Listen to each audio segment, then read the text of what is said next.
अस्सलाम वालेकुम स्टूडेंट्स, उम्मीद करता हूँ आप सब ठीक होंगे। तो स्टूडेंट्स, आज हमने 9th क्लास बायोलॉजी का चैप्टर 2 स्टार्ट करना है, सॉल्विंग अ बायोलॉजिकल प्रॉब्लम।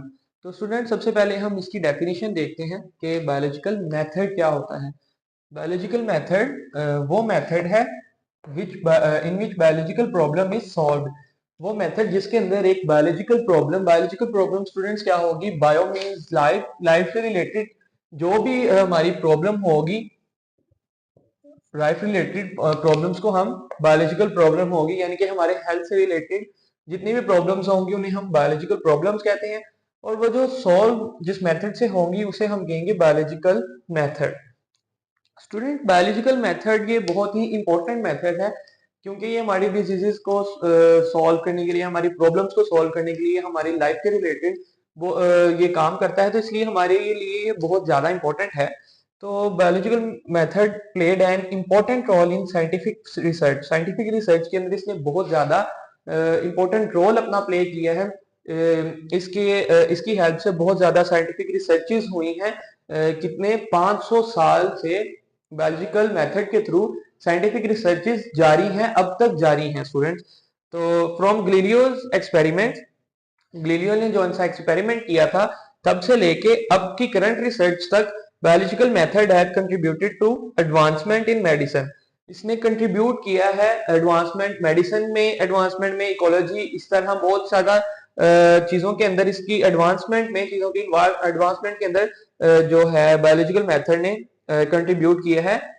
ग्लीलियो के एक्सपेरिमेंट से लेके आज तक की करंट जो से है एक्सपेरिमेंट्स, करंट रिसर्च के मुताबिक करंट रिसर्च के अंदर बायोलॉजिकल मेथड का बहुत ज्यादा कंट्रीब्यूशन है।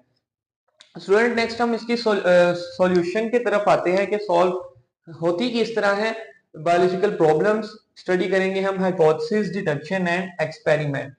Student, in biology in new things are being discovered, नई चीजें दरियाफ्त हो रही हैं जैसा कि आपको पता है। And long held theories are being modified, और जो बहुत ज्यादा से देर से जो सी थ्योरीज चलती आ रही हैं उनमें बदलाव आता जा रहा है और रिप्लेस्ड या उनको तब्दील कर दिया जाता है विद बेटर वंस।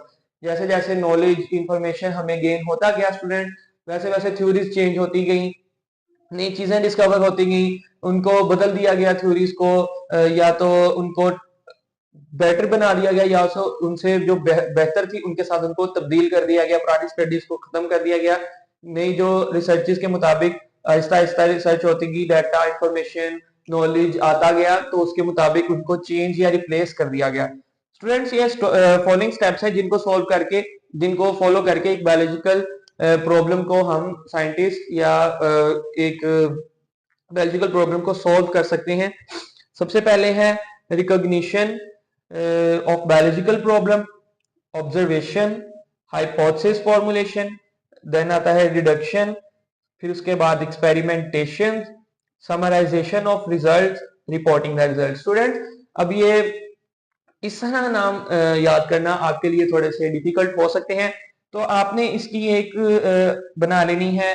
आपने फर्स्ट लेटर्स को देखना है, जैसे मैंने इनको रेड से पॉइंट आउट किया है, रॉ डेजर्ट। आपने इस नाम को याद रखना है रॉ डेजर्ट से, जिससे आपको पता लग जाएगा कि रॉ से मतलब रिकॉग्निशन, ओ से ऑब्जर्वेशन, एच से हाइपोथेसिस, डी से डिडक्शन, ई से एक्सपेरिमेंटेशन, और एस से डेजर्ट का बन जाएगा डिडक्शन, एक्सपेरिमेंटेशन, एस से समराइजेशन, आर से रिपोर्टिंग द रिजल्ट।